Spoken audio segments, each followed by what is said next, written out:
Orang yang hatinya penuh dengan ragam kepahitan, bisa nggak bersyukur? Nggak bisa. Di sini semuanya, waduh, yang tidak baik, dendam, sakit hati, apalagi itu tidak suka, menghakimi, jadi satu semuanya.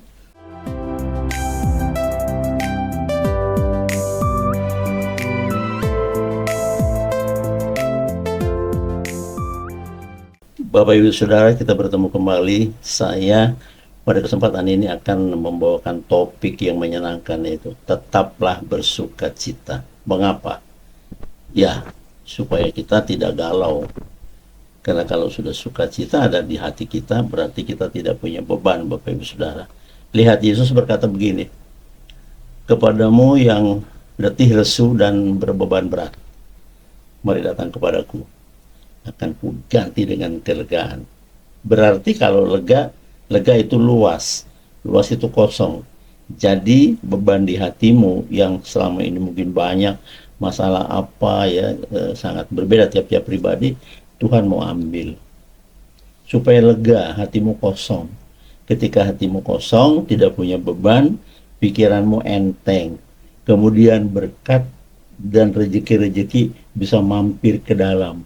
Semuanya itu yang positif akan datang, karena negatif sudah diambil oleh Tuhan. Kemarin saya ngomong begini, eh, jangan berpikir negatif, ya kan?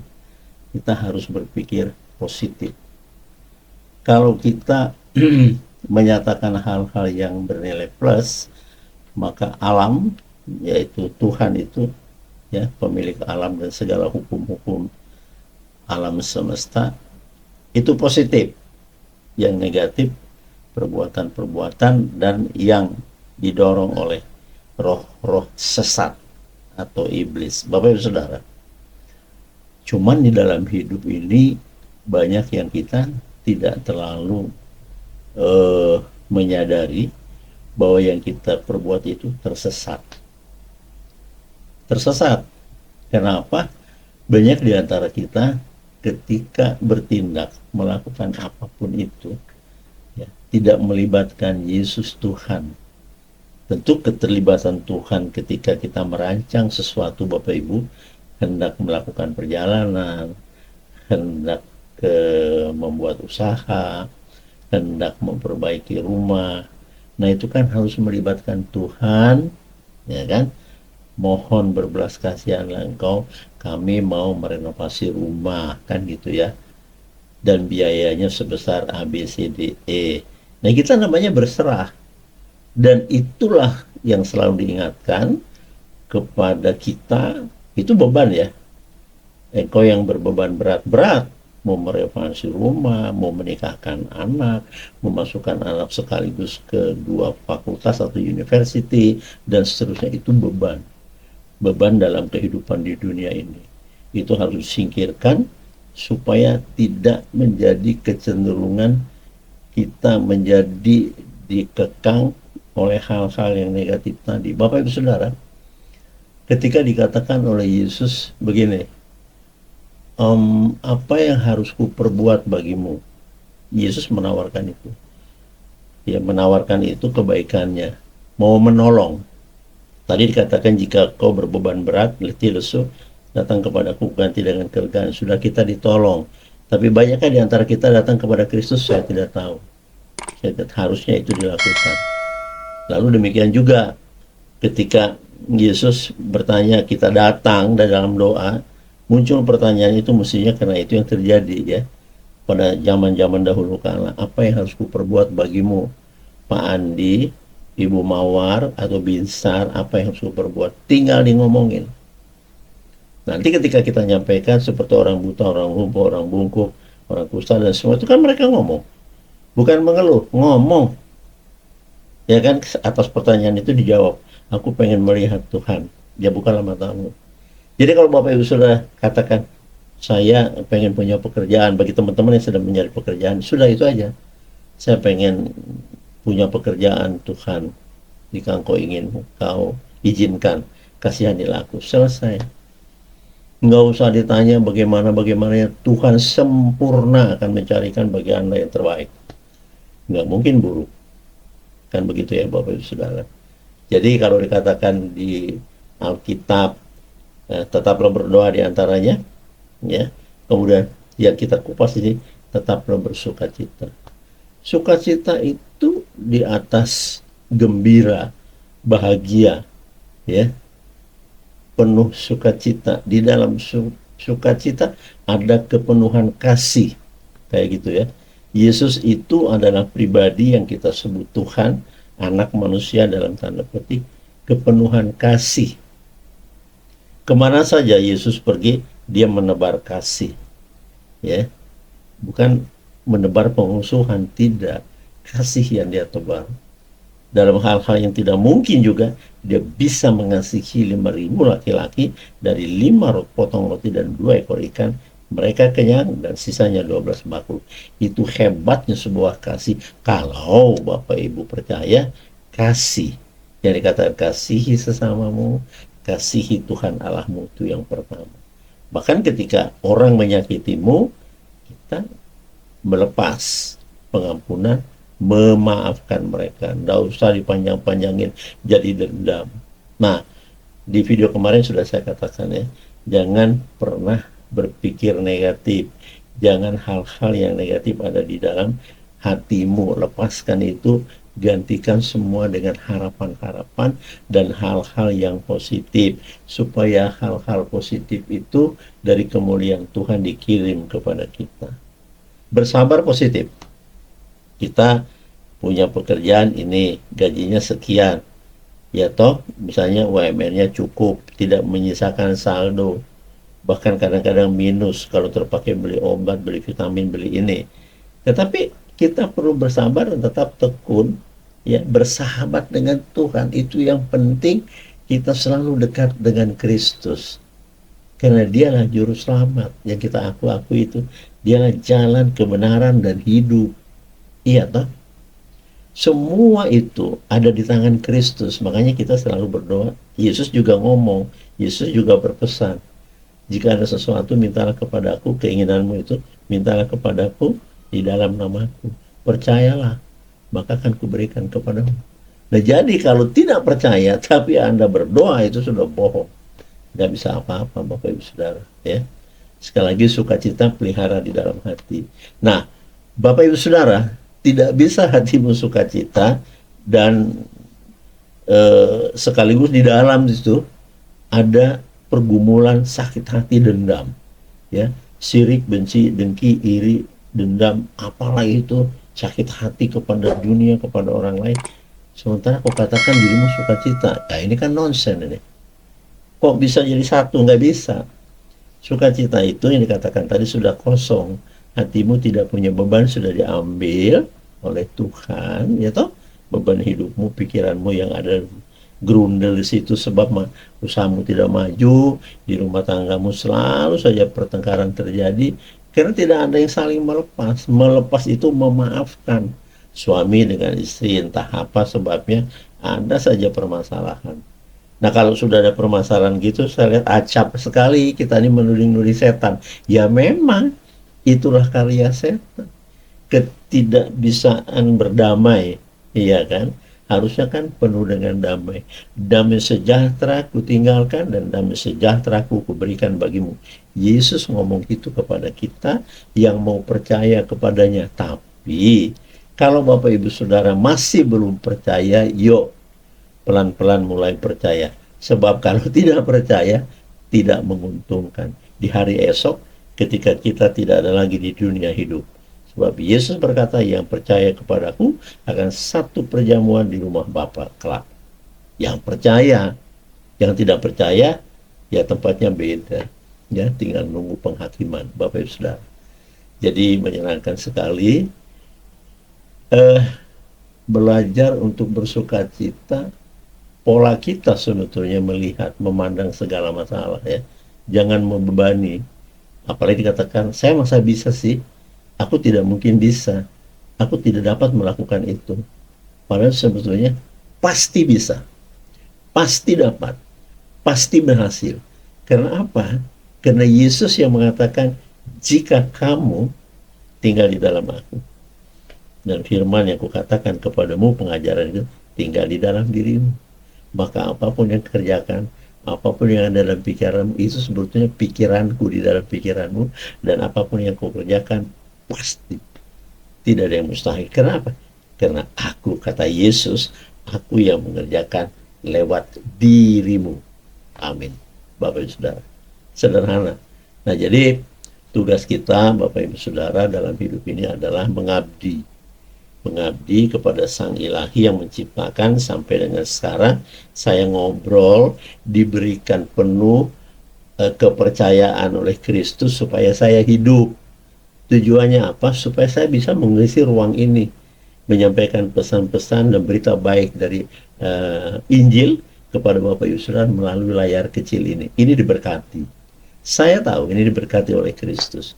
Maka saya kalau tidak ngomong begini 1-2 hari karena ada acara lain, saya sudah kurang nyaman. Saya pengen buru-buru ngomong, mengisi ruangan ini, menyampaikan kepada Bapak Ibu Saudara, tentu yang menanti-nantikan karena rindu dengan Tuhan, supaya saya mengisi gitu loh. Maka kadang-kadang sampai tengah malam, sebisa-bisanya dengan bantuan Tuhan, kekuatan fisik saya masih ngobrol. Dan kemudian saya masih edit, kemudian saya masih melakukan hal-hal perbaikan sebelum nanti saya serahkan kepada YouTube untuk tayang. Bapak Ibu Saudara, saya kerjakan sendiri, bukan. Saya kerjakan dalam pendampingan Tuhan. Begitu ya.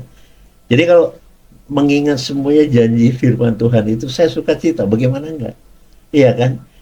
Jika engkau melakukan firman-Ku besar, itu pertanda engkau sedang mengasihi Bapa. Maka Aku bersama dengan Bapa akan menyertaimu dan tinggal bersamamu. Begitu. Kan pastinya kalau Yesus bersama saya, masa Bapa surgawi ketinggalan? Sebab Yesus ngomong, di dalam aku ada Bapa. Jadi kalau Yesus menghampiri Bapak Ibu Saudara, Tuhan Yesus menyertaimu, berarti Allah Bapa pencipta langit bersama dengan kalian. Itu besar sekali. Ya, tetapi ada banyak orang tidak terlalu tertarik dengan pengajaran ini gitu ya. Padahal Alkitab buat saya adalah panduan kehidupan saat ini, kehidupan di dunia, untuk kita menjadi pemenang. Kemudian kita, bagi yang percaya akan kebangkitan Kristus, karena kita mengimani Yesus itu adalah Tuhan, maka kita akan bersama, kemudian dijemput, akan tinggal di rumah Bapa yang kekal, satu perjamuan. Coba itu. Kalau itu memang tidak Bapak Ibu pikirkan, ya sudah, kita berkelana saja di dunia ini. Ya, entah ngapain saya nggak tahu. Coba kalau kita pikir begini, Bapak Ibu Saudara. Ya, proses. Coba saya ajak berpikir. Dari lahir sudah ngwek, sudah jadi manusia itu. Sudah jadi bayi, balita, muda remaja, muda pemuda pemudi, dewasa, menikah, berketurunan, ada kerjaan dan sebagainya. Pertanyaan besarnya begini, kita ngapain sih? Cuman gitu doang. Habis itu besok mati, dikubur gitu. Dan ada gunanya. Tuhan tidak mengharapkan. Yang dikatakan kepada Petrus itu berlaku buat kita. Letakkan dayungan perahumu, letakkan jalamu, dan biarkan perahumu, ikut aku. Kan gitulah. Yesus membawa Petrus bertanya, Tuhan, kita mau kemana? Oh, perahu saya tinggalin, jalan saya tinggalin. Kan profesi saya nelayan. Oleh karena itu, Petrus, engkau akan kujadikan penjala jiwa-jiwa manusia. Artinya, Petrus itu harus berbuah, jangan cuma nangkap ikan doang. Berbuah. Perbuatlah sesuatu sekecil apapun, Bapak Ibu Saudara. Saya menyampaikan berita baiknya. Lakukan segala sesuatu sekecil apapun yang mempunyai dampak dan berguna bagi pribadi lain. Entah itu keluargamu, temanmu, gurumu, dosenmu, siapapun itu. Termasuk musuhmu. Karena musuh juga kita harus mengasihi. Bahkan dikatakan berita besarnya, mintalah berkat dari Tuhan, dari surga, untuk memberkati musuh-musuh. Hebat. pengajaran yang dasar buat saya ya. Jadi Bapak Ibu Saudara, mari melalui video ini saya mengajak teman-teman semua berlatih ya tentu. Ya kalau tidak bisa seperti membuka telapak tangan dari telungkup menjadi terentang ya nanti dulu mungkin terlalu banyak di sini ya hal-hal apapun namanya dan buang. Saya tidak pakai istilah-istilah yang rumit. Buang itu ya perasaan-perasaan yang mencekam sebab dengan adanya itu saudara menjadi sakit kepala, mikirkan apalagi saudara yang saudara benci sehingga putuslah hubungan persaudaraan karena dendam-dendam yang gak jelas yang padahal semua itu bisa dibicarakan, bisa dimusyawarahkan, bisa diomongin, bisa dicari solusinya, ada Tuhan gitu. Enggak, kalau pikiranmu yang bekerja dalam hidupmu di seberang sana juga begitu, nggak mau tahu, semuanya menjadi keras. Bisa lagi bertemu, berkomunikasi, enggak. Semua keras hati. Nah, Bapak Ibu Saudara, jadi kalau sudah semua menutup diri, tidak bisa lagi bersahabat, tidak bisa lagi bersosialisasi dengan pribadi-pribadi yang melukai hatimu kah itu dan sebagainya. Lalu lama-lama manusia yang di sekitar kita juga kalau sudah banyak kita benci, kita nggak punya teman. Enggak. Padahal kita harus berteman banyak. Kan kita sama-sama manusia. Masa kita mau berteman sama hewan di hutan kan? Bapak Ibu. Nah, yang paling penting di sini adalah kita harus tetap bersuka cita setiap saat. Karena firman-Nya begitu. Tetaplah bersuka cita. Mengucap syukurlah setiap saat. Bapak Ibu Saudara, orang yang hatinya penuh dengan ragam kepahitan, bisa nggak bersyukur? Nggak bisa. Di sini semuanya, waduh, yang tidak baik, dendam, sakit hati, apalagi itu tidak suka, menghakimi, jadi satu semuanya. Itu buat dia beban sebetulnya. Ya, terbebani. Makanya saya katakan tadi juga saya aja, buang itu. Nah, ketika sudah plong dilepas, coba latih 1 minggu ini ya. Coba latih 1 minggu ini, atau nanti di kolom komentar katakan seperti apa, dan hubungi saya dengan apa yang ada di nomor-nomor WA yang saya taruh di video ini.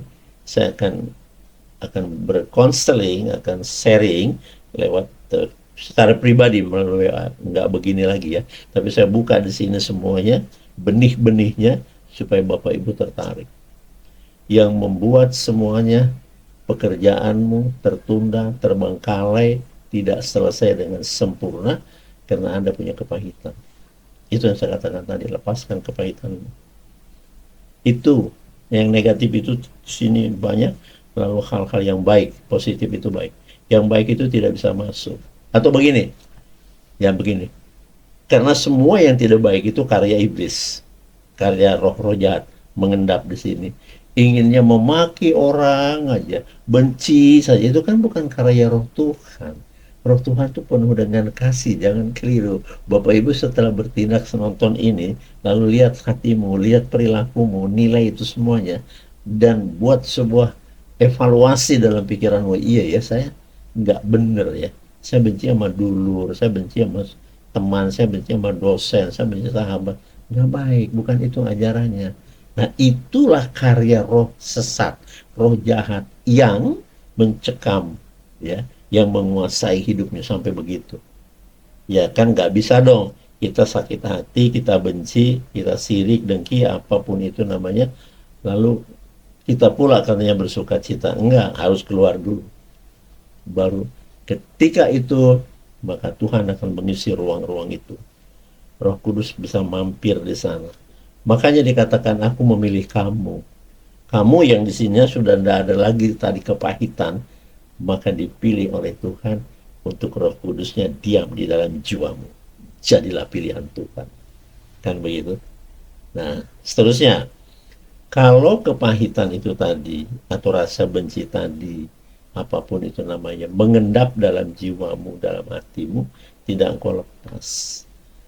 Anda akan tetap terganggu, apalagi hubungan-hubungan masih dengan keluarga, apakah dengan nenek, kakek, ipar, siapapun itu, Anda menjadi tidak berkomunikasi.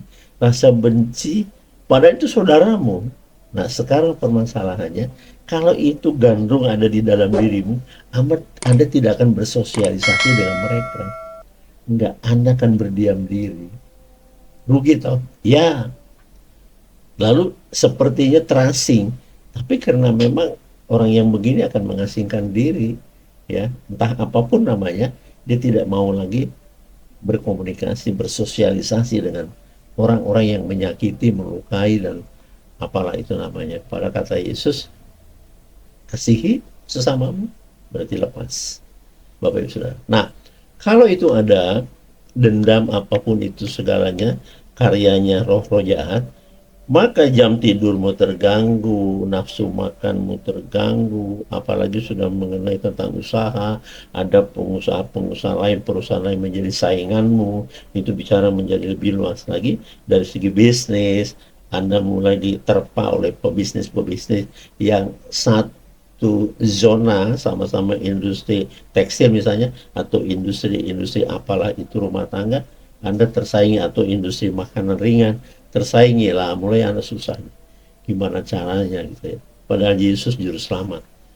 Bukannya ke Yesus, larinya ke tempat lain. Memperlebar masalah, semakin hatimu semakin cemas, semakin khawatir akan jalannya usaha dan sebagainya. Lalu masalah-masalah di luar tadi akan terimbas ke rumah, istri turut juga dimusuhi. Bicara sedikit istri karena masalah perusahaan yang dipimpin di sana kan ada aset, mungkin jadi akan ketakutan, kekhawatiran akan perusahaan itu ambruk, istri bersuara sedikit pasti dimarah. Jangan banyak omong, ya kan? Seolah-olah semua dengan anak-anak kalian harus mengerti apa yang dialami bapaknya. Nggak bisa, itu persoalan di luar. Persoalan di dalam lain lagi. Lain klasternya. Klaster yang di luar, persoalan itu urusan perusahaanmu. Yang di dalam urusan adalah damai sejahtera dalam keluargamu. Pisah, kalau nggak diadu-adu begitu, jadi barbar, Bapak Ibu Saudara. Lah mulai istri yang merasa didera, anak-anak yang sudah mulai tidak ada hubungan damai bagus, terganggu. Makannya terganggu, perintah-perintah diberikan tidak lagi dipatuhi, Anda sendiri yang punya masalah di luar karena perusahaan atau karena kantor atau karena koleha-koleha siapapun itu, partnership Anda mengganggu jiwamu, Anda susah makan, mau tidur juga malamnya susah, berdoa apalagi sudah mulai anti. Seolah-olah berkata begini, ngapain berdoa-berdoa ini, usaha saya sih nggak ditolong Yesus. Nah, sudah mulai mengkambing hitamkan Tuhan. Semakin berdosa, bukan semakin baik, Bapak Ibu. Jadi redam semuanya, dipilah-pilah baik-baik, minta pertolongan roh Tuhan, roh kudus, supaya kita dipandu dan lebih dekat kepadanya, supaya kita hidup penuh dengan kebenaran, karena hidup di dalam roh dan kebenaran. Yang tidak benar dilepas. Nah, jika sudah terganggu tidur, jam tidur maksud saya, jam makan terganggu, ini akan berurusan ke dokter, konseling. Kenapa? Ya kalau Anda berdoa minta petunjuk Tuhan. Tapi kalau karena punya duit, cuan, larinya ke dokter kan gitu ya. Terganggu. Mulailah muncul yang dikatakan sakit-sakit kepala karena tidurnya tidak cukup waktunya. Yang dikatakan 8 jam satu hari, Anda cuma 2-3 jam. Semuanya sistem ini menjadi tidak benar. Kemudian makan mempengaruhi stomach, perut, usus dan semuanya. Akhirnya semua enzim di dalam dan semua pekerjaan tubuh ini terganggu. Karena hal yang dibutuhkan tubuh juga terganggu. Jamnya tidak teratur, yang mestinya makan pagi tidak makan pagi ya. Karena sudah stres pikirannya, nggak terkontrol. Yang mestinya makan siang itu jam 12, jam 1, dia berangkat, tak kenapa jadi makan jam 4, setengah 5. Mulai bergeser semua, tubuh pun terjadi pergeseran dari sehat menjadi sakit. Stres. Stres, mendapat tekanan-tekanan dari pikiran, tidak bisa diatur, tidak bisa ditoto, tidak bisa dikendalikan, dimanage pikirannya, akhirnya tubuhnya ikut terkontaminasi. Nah, mulai stres, mulai berhubungan dengan obat-obat farmasika itu dengan konseling dari dokter-dokter. Ya kalau duitnya banyak, saya pikir orang-orang begini larinya ke negeri luar ya. Yang paling dekat Singapura mungkin atau ke mana lah, saya tidak ngerti juga. Kalau saya hanya bisa berdoa, Tuhan, aku milikmu, aku percaya perlindunganmu dan imanku yang membuat aku menjadi kuat. Itu aja doa cukup buat saya. Tapi kalau masih banyak cuan dan pulus berterbangan, kita lihat itu faktanya begitu. Iya toh? Doa ditinggalkan. Sebenarnya kita sudah menyakiti Tuhan. Tuhan bilang, kasihilah Tuhan Allahmu. Caranya, patuhilah firman itu. Lakukanlah firman itu. Kita enggak. Cuek. Karena duit masih ada banyak sekali di bank, di lemari besi, di rumah, di mana itu. Ayo, kita kejar kesembuhan ini di rumah sakit A di Singapura. Jadi Anda percaya dengan orang, enggak dengan Tuhan lagi. Ya, jangan keliru. Nah, hal-hal gini kan menyakitkan Tuhan. Punya hati loh Tuhan. Punya rasa. Yang kita rasakan ini Tuhan rasakan. Itu dahsyatnya roh. Jangan dipikir nggak dirasakan, dirasakan. Cuman kan ada santunnya, ada caranya, mintalah kepadaku. Walaupun Tuhan tahu Anda belum punya pekerjaan, Anda belum punya rumah, Anda belum punya mobil, Anda belum punya uang, Tuhan tahu.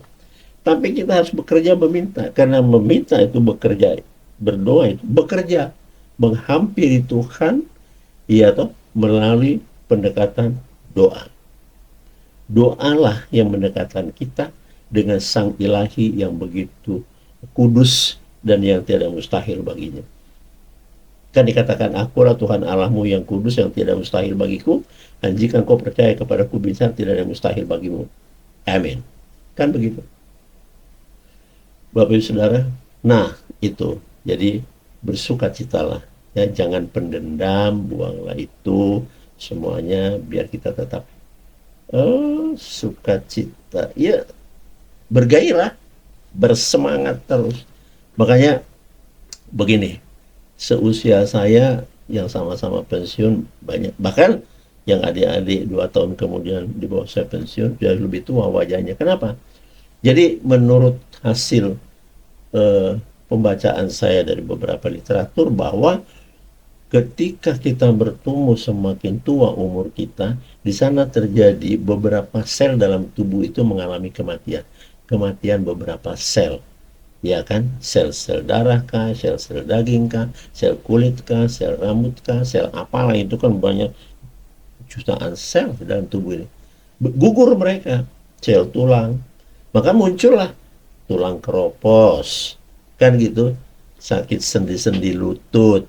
Itu mengalami kemunduran karena sel-sel yang ada di situ pada mati. Nah, ketika kita tidak suka cita, rupanya menurut jurnal kedokteran, hati yang berbahagia, yang suka cita, yang senang banget itu, menggairahkan sel di dalam tubuh itu berkembang.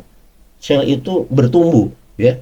Kalau setiap harinya pasti ada yang gugur sel itu, tetapi karena sukacita di hati, kita ini menjadi bertambah sel itu, berkembang biak, membelah-belah dengan dirinya. Makanya ada orang berkata begini, Bapak ini umurnya sudah 73, tapi masih tetap fresh. Nah, karena setiap hari saya sukacita, tidak ada yang saya pikirin apa-apa. Mau orang punya mobil 3, 7, 10 emas, saya tidak pikir. Nggak ada sangkut pautnya dengan saya gitu. Kalaupun orang lalu lalang di jalan Tamrin, Jenderal Sudirman, dimanapun itu di jalan, melintas begitu megah, masih banyak masalah yang mereka punya. Bukan hanya naik mobil doang. Ada yang mobilnya dikredit. Mungkin kreditnya lunas-lunas terus, tapi tidak tahu 2 bulan ke depan. Kan semua situasi bisa berubah sesuai dengan regulasi, aturan, ketentuan pemerintah. Kan gitu Bapak Ibu. Bapak Ibu sudah banyak yang ngalamin ya. Semula senang, lama-lama jadi enggak. Karena itu dikatakan jangan kumpulkan harta duniamu, karena itu akan membebani hidupmu. Apa yang katakan Yesus? Di situ hartamu, di situ hatimu. Mulai terpaut. Iya dong. Kalau Bapak Ibu Saudara yang sedang menonton, punya villa misalnya di San Francisco, punya rumah di Hong Kong, punya apartemen misalnya di Thailand atau di Singapura, nggak mungkin nggak dipikirin. Pastikan, Kalau benda-benda rumah-rumah aset itu dipersewa-sewakan, dikontrakan, tentu ada yang jaga. Bulanannya dia yang menjaga, membersih-bersih. Kabar-kabar ya kalau ada yang mau sewa, mau rent, atau mau beli misalnya, begitu nggak laku-laku, nggak ada yang nyewa, kepikiran. Bayar listrik, bayar pegawai, bayar kebersihan, bayar apa, bayar pajak. Mulai pikiranmu di hartamu yang ada di San Francisco. Pikiranmu mulai dari villamu yang ada di Paris dan juga yang ada di Italia. Ah, itu mulai pening. Itu yang menggerogoti. Jadi cepat rusak sel-sel di dalam sel-sel otak apalagi ya. Karena tidak ada vitamin untuk otak, ada Bapak Ibu ya. Kalau itu tidak disuplai, otakmu itu mengkerut. Lalu sel-selnya itu jadi pada mati, tidak hidup lagi itu. Ya.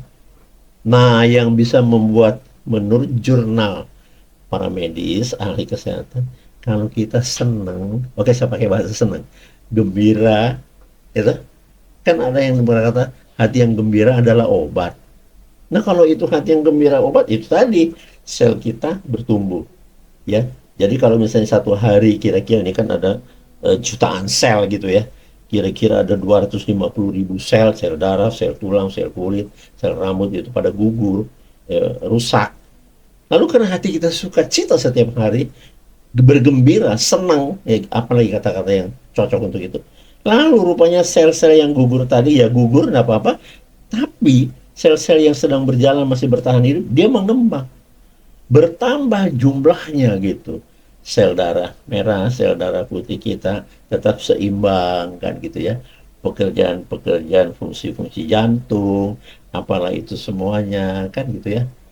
Semua normal. Karena kita suka cita, nggak ada beban.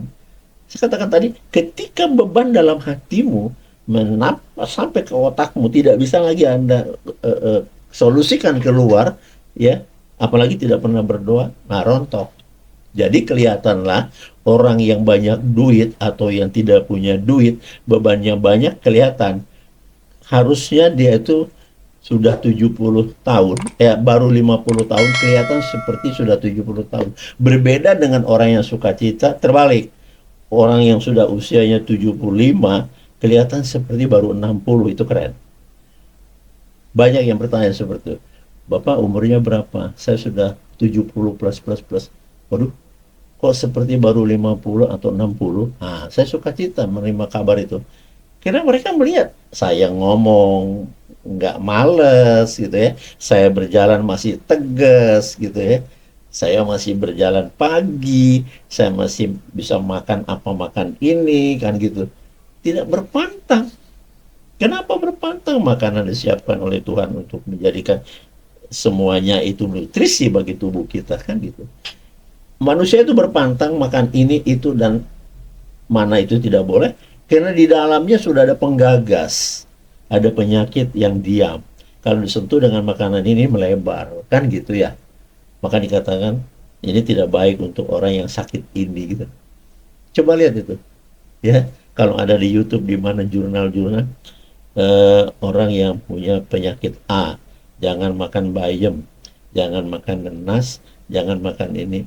Alhasil kebanyakan yang bilang jangan, makin nggak makan, makin bermasalah, ya kan, makin menderita, kan gitu.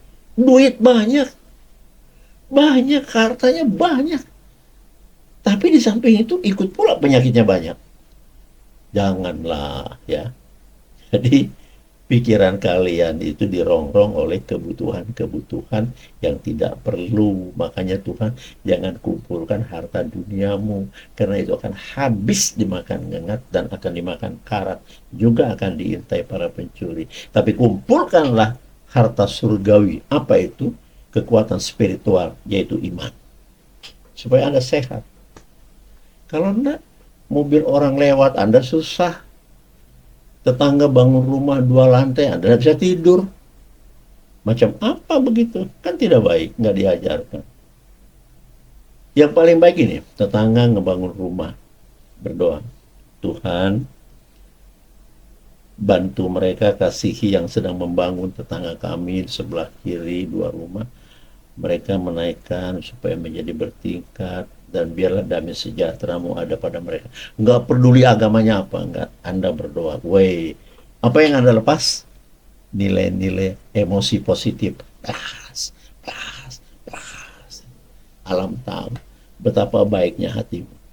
Jangan begini, Tuhan kalau boleh pembangunan tetangga yang mau bikin 2 tingkat itu macet Tuhan. Berhentikan Tuhan, aku nggak suka lihat itu. Waduh, siapa yang ngajar ini? Saya katakan tidak perlu tahu agama mereka apa, tapi dorong mereka melalui kasih yang kita minta. Oh, kata Tuhan, musuhmu itu minta supaya Tuhan memberkati. Ini tetangga baik-baik. Ya doakan saja. Semoga Tuhan kau menyertai, memberkati mereka, dan mencukupkan mereka dalam membangun itu. Biar sukacita mereka penuh. Aku bermohon, hebat. Padahal jarang omong. Nggak apa-apa. Ya, tapi itu langka. Amat jarang orang kayak begitu. Makanya amat jarang orang yang sukses. Padahal Tuhan sudah bilang, tidak ada yang mustahil bagi kamu. Kalau kamu percaya kepadaku. Orang Kristen yang KTP-nya Kristen ke gereja tiap minggu, banyak yang mustahil dalam hidupnya. Karena apa? Ya, tidak bersama Tuhan. Hanya yang bersama dengan Tuhanlah penuh dengan sukacita. Kalau Anda hidup bersama dengan duniamu, nggak akan sukacita. Enggak. Disitulah bohong, disitulah hoak, disitulah sakit hati, disitu segala-galanya menjadi pahit di hatimu. Kalau sudah itu tertanam seperti karat, menggesernya menjadi sulit. Lalu mulai sakit-sakitan, mulai rontok, dan akhirnya mati. Ngeri? Ngeri.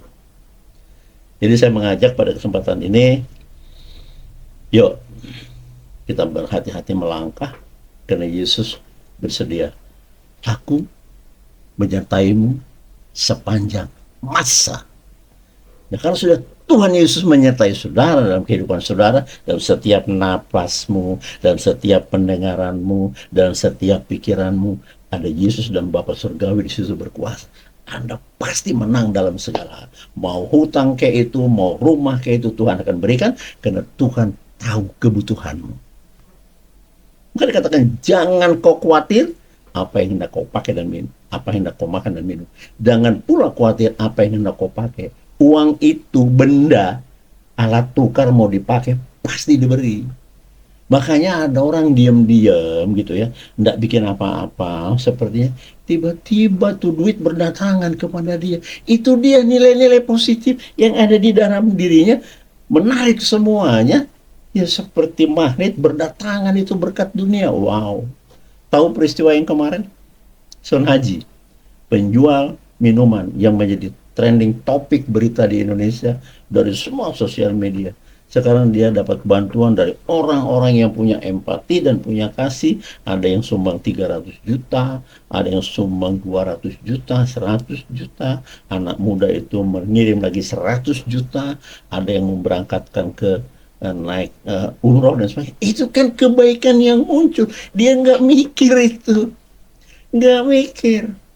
Tiba-tiba duitnya sampai begitu banyak menggelembung. Ada yang mengasih mobil lagi coba. Bapak Ibu Saudara, coba tanya Sana Haji yang ada di Magelang. Bapak pernah mimpi apa? Itu tadi. Dari tempat yang tidak terduga dan dari pribadi yang dia tidak kenal, itu datang benda yang namanya duit. Itu kan barang yang kita pakai. Duit itu pakai untuk beli beras, beli kecap. Kan gitu ya, beli bayar air, bayar listrik. Kan duit namanya. Masa duit berdosa? Enggak, ini alat tukar kok. Kita kadang-kadang konsepnya salah melihatnya. Itu salah satu contoh yang sekarang lagi topik trending. Trending topik. Diam-diam saja di rumahnya yang sederhana, duitnya bisa berkumpul, tiba-tiba mungkin sudah mencapai 1 miliar hari ini, nggak tahu, dia kan terus mengarus ke situ. Ya memang menyakitkan jalannya, dihina oleh seorang pemuka agama, dihina. Penghinaan itulah menjadikan berkat bagi dia. Haleluya. Bapak Ibu Saudara, terima kasih sudah bersama dengan saya Binsa. Jangan lupa di subscribe, like, dan share kepada teman-teman. Sampai jumpa video kita besok. Sampai di sini dulu. Tuhan Yesus memberkati. Tetap berlatih dan tetap bersukacita. Tetaplah berdoa. Amin.